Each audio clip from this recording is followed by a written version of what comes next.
Սուրբ Զատիկ, ես կասեի փառահեղ հարության օր, Հիսուս հարություն է առել, սիրելի հոգի,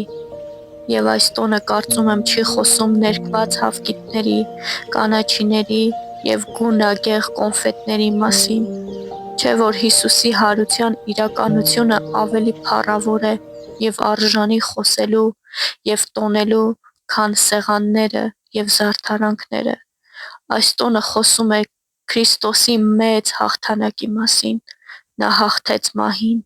նա հաղթեց եւ իր հաղթանակը քեզ տվեց, որ դու էլ իրեն հավատալով, թեկուզ մեռնես, նորից ապրես։ Կցանկանամ, որ բոլորս հասկանանք այս տոնի կարևորությունը եւ ընդունենք այս հաղթությունը, որը Տերը մեզ տվեց։ Միասին ընթերցենք Ղուկաս 24:1-6 համարները։ Բայց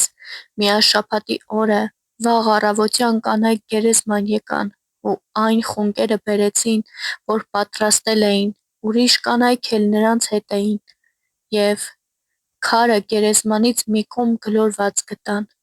Երբ ներս մտան, Տեր Հիսուսի մարմինը չգտան, եւ երբ դրա վրա շփոթվել էին,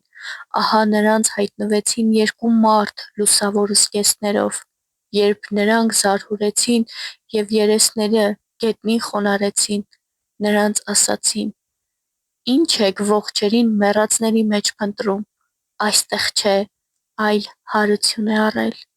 Փառք մեր Տիրոջ իր հարության համար։ Տերը հաղթեց, եկավ կիրակին եւ նա հարություն առավ։ Փառք Հիսուսին իր տված հաղթության համար։